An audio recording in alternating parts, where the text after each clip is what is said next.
Welcome to the Sci-Fi Evolution channel. The corridors of the Battlestar Asgard trembled with an alarming frequency as it circled the shattered moon Eridanus. Beyond the ship's portholes, the uneven surface of the moon reflected the harsh light of its parent star, casting silvery shadows on the deck. Inside, Queen Zeina of the Dawn Alliance floated like a dark gem amid a sea of officials and protocol droids. Her presence was as magnetic as the core of the ship, and she was tall, with feline grace. Her skin glimmered faintly with bioluminescent veins that changed color depending on her mood, a peculiar trait for those who were not familiar with Aryan physiology. Standing next to her, albeit unwillingly, was Sergeant Drax, a human soldier whose uniform still smelled faintly of gun oil and cafeteria coffee. He was assigned to this diplomatic escort. After the unfortunate bar fight on Cinder 12, his transfer instructions were scribbled on the back of a cocktail napkin. He expected that babysitting the Queen would be a boring activity, focused on protocol and devoid of excitement. He hadn't expected her to be so bright. Her deep-tinged amethyst eyes seemed to absorb the light of the room and glide over it, brushing it away with a grace that would make a less manly person blush. Scar, a mark on his jaw, grinned. Regardless of her royal status, she has the same look as my old instructor before he forced me to clean the latrines. The atmosphere in the conference room became tense as diplomats from both sides, humans and aliens, circled around the negotiating table like rival packs of predators. Hovering drones hovered overhead, their lenses blinking from constant observation. The tray of artificial cakes trembled when the elbow of a high-ranking official brushed against it, causing one cake to slide across the polished surface like a fleeing rodent. He resisted the urge.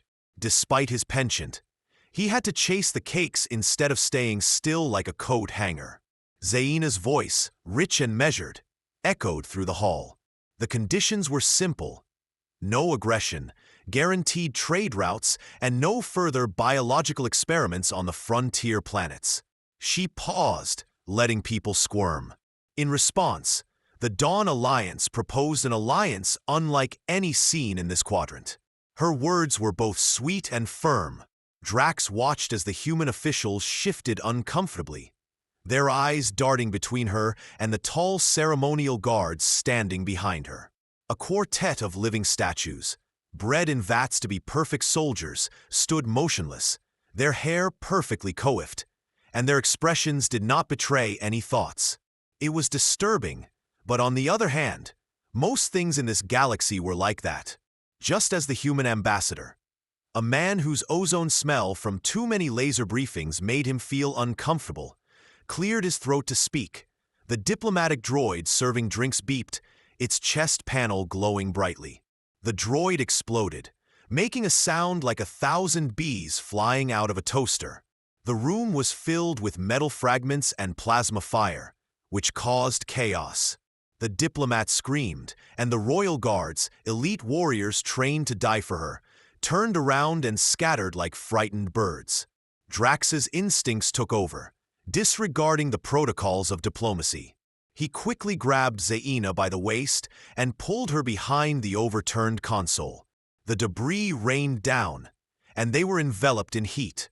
"Your Highness," he panted, his heart pounding like a hyperdrive.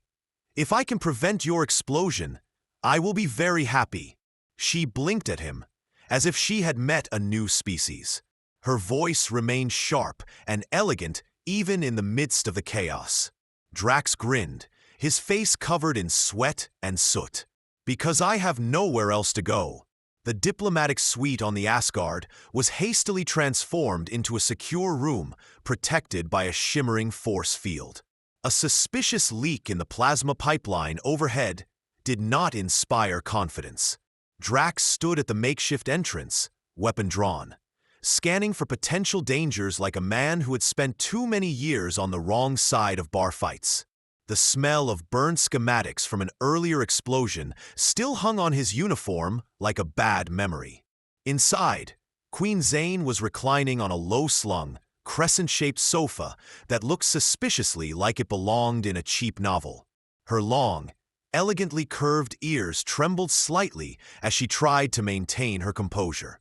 Drax noticed a slight twitch every time the light flickered. Her bioluminescent veins pulsed in slow, deliberate patterns, a mute language he had yet to learn. He had never seen such an agitated queen. Although she probably would have destroyed him on the spot if he had said it out loud, she said, her voice as cold as an icy mist. I assume your soldiers are trained to handle minor incidents. She waved her hand dismissively at the charred conference room behind the shield. Of course, Drax replied, checking the power supply of his weapon. We get about 3 attempts for our lives every week, and Thursday is our busiest day. Her eyes narrowed, sharp as amethyst, and for a moment Drax wondered if he'd gone too far with his sarcasm. But then, to his surprise, her lips curved into a faint smile, like a star. She looked into the nebula and asked, "Is this your way of defusing the situation?" Drax replied, "Either that or panic," he added. "And when I'm panicking, I look terrible with all the screaming and running around." Suddenly, a hiss from the plasma pipeline overhead made them both flinch. Drax waved him off like a man chasing a mosquito, although he would have preferred a functioning fire extinguishing system. "Do you have any idea why your super soldiers ran away like scared kittens?" he asked, trying to distract her from the chaos. Her smile disappeared, replaced by an expression that looked more like confusion than fear. "They were bred to protect me at all costs," she said in a low voice, "with a genetic devotion that cannot be broken." She faltered, as if the very words were poison on her tongue. "This is unprecedented," she said. "Perhaps their program has been compromised," she suggested. Drax grunted, holstering his pistol. "Or maybe they were just scared," he shrugged. "It happens to the best of us," he said, tilting his head toward her. "I bet even the Queen." Zeina's ears twitched again, with a gesture that could have been interpreted as annoyance or amusement, or maybe both. She shifted her position, leaning forward in the dim light. Her delicate features were clearly visible in the low light. "You're assuming that fear is a constant," she said, "and it can overcome even the most intense conditioning." "Something like that," Drax replied. "Fear is a strange thing. It can turn heroes into cowards and cowards into heroes." He paused, giving her a wry smile. "I guess we'll see who I am." She tilted her head, studying him like an intriguing insect under a microscope. "Maybe both of you," she said, her tone half curious, half teasing. "A hero and a drunk." Drax was about to reply with a witty remark about whiskey and bad decisions when movement in the hallway caught his attention. His hand instinctively reached for his weapon, his senses honed by a decade of fighting. A figure emerged from the shadows.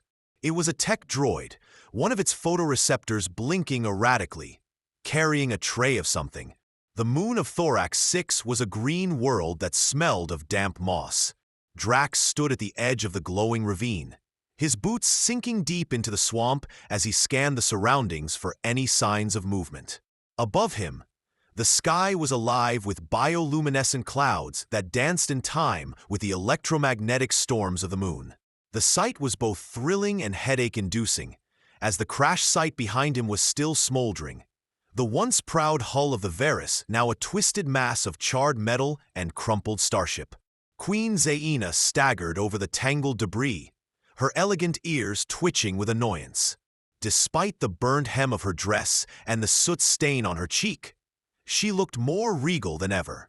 "Sergeant," she called out, indignation evident in her voice, "remind me why I trust you to lead us through this forest." The sergeant didn't even look up. "Your Excellency, your latest referral idea has led us to a colony of psychic leeches the size of small dogs," he drawled as he waved away a buzzing insect that looked like a cross between a mosquito and a chainsaw. "Also, I have the best shoes," Zeina sighed, sounding more like an annoyed queen than a grateful survivor. "You're insufferable," she said. "Yes," said the sergeant, grinning. "But at least I'm consistent." She was trying to appear strong, but he felt that the burden of leadership was heavier than her ceremonial attire. They made their way through the dense undergrowth, which smelled like a mixture of ozone and decomposition. The plants here weren't just alive, they were intelligent.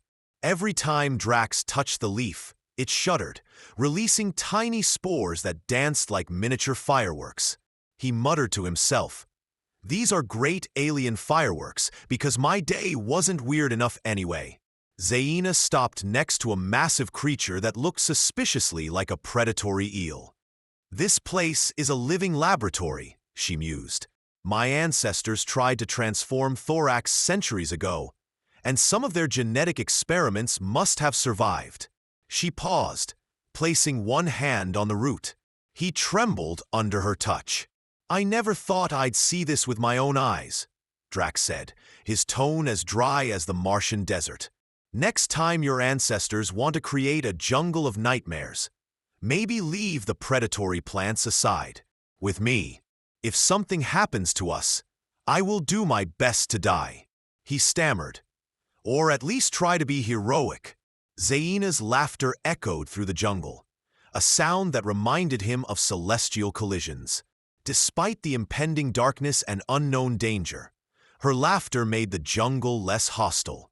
The Ashen Gorge Citadel hung in space, its spires protruding from a dark asteroid, and its black stone was sculpted into shapes that defied geometry.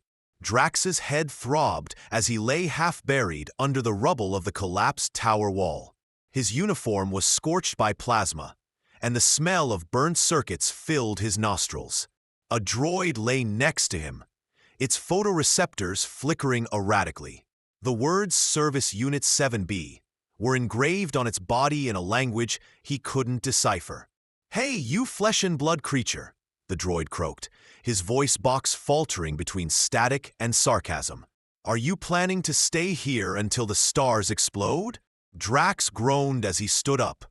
Hangover was hoping for a dream, but thanks for asking. He wiped a streak of black dust from his face and looked around. The hallway was a mess of broken servos and flickering anti-gravity fields. He had always imagined that the cultists' lairs were more organized. 7B let out a mechanical sigh. 3 decks above there is a chamber for high-energy rituals, if your queen is there. The air was heavy with tension and mystery. A circle of chanting followers formed around the stone idol, their voices rising in a hymn. Queen Zeina was kneeling in front of the idol, her head bowed, and her veins were glowing in a frenzied rhythm. Her slender ears twitched with each stroke of the ceremonial blade that hovered inches from her throat. Her heart skipped a beat, and she looked small and vulnerable. The cult leader, who was decorated with ceremonial horns, dryly remarked that it was better to aim at the horns. Drax's smile was pure mischief. Taking out his plasma pistol, he rushed forward, his boots clattering on the ancient stone. "Hey, space freaks!" he shouted, his voice echoing. "Didn't your mom teach you not to play with knives?" The cultists' chanting stopped, and the leader with the ceremonial horns raised his hands, dark energy crackling on his fingertips. "Do you dare to interrupt the awakening of the star mind?" he asked. Drax fired back. He, in the guise of a horned cultist, collapsed with a surprised gurgle. The ceremonial headdress sparkled as a short circuit occurred. Zeina's eyes widened. "Drax," he said, stopping abruptly in front of her. Panting, he gave her a crooked grin. "Do you need another one for this sacrifice?" She laughed, a sound that made the cultists recoil in confusion. "You are the most absurd creature I have ever met," she said. "Yes," Drax said, "but I am your absurd being." They escaped from the Ashen Gorge Citadel with all the grace of a malfunctioning warp drive, the stolen grab bike rattling beneath them like a cheap ride. Drax clung to the steering wheel with a grin that was half horror, half delight, while the ends of Queen Zeina's hair were singed and her ears were still shaking from adrenaline. She sat behind him, holding on so tightly that he could feel her pulse through his armor. "Do you always have so much fun on your rescue missions?" she shouted over the screeching engine. Only on days ending in Y, he joked. In response to his shout, the motorcycle accelerated, and the jungle below turned into a blurry bioluminescent patch of greenery. The motorcycle's stabilizers groaned in protest, and the guidance system flashed error codes, suggesting that immediate disassembly might be preferable to continuing flight. Behind them, the Ash Ravine cultists were rushing to their ships, the air filled with the sound of plasma rifles and the occasional hysterical scream. They maneuvered between towering crystalline spires that jutted out from the moon's surface, resembling the broken teeth of some ancient cosmic creature. "I hope you have a plan," Zeina said, her voice wavering between indignation and grudging amusement. "Plan A, don't die," Drax replied. "Plan B, don't die with style." She laughed, a clear and bright sound that scared him more than any plasma explosion. "Is this your whole plan? He got me all the way here," he joked, grinning as he led them up a steep climb that sent sparks flying.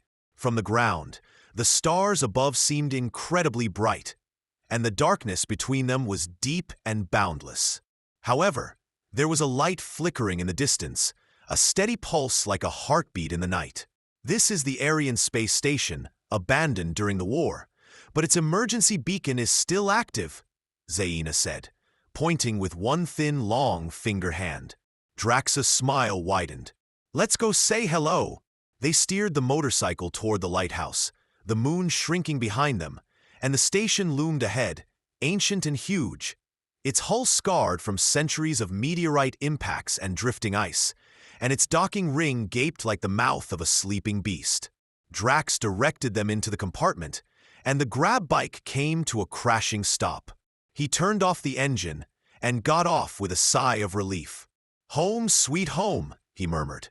Zeina climbed down with practiced grace, her bioluminescent veins glowing faintly in the dark. "This place has been inactive for a century," she said. "However, its AI core may still be operational." A faint electronic hum echoed through the room as the ancient lights flickered to life. Then the voice, harsh and tinged with sarcasm, reverberated through the walls. "Oh look," he said, "organic life. Just what I need to celebrate my 300th birthday." Drax blinked. A grumpy AI named Hallie 92 crossed his arms over his chest.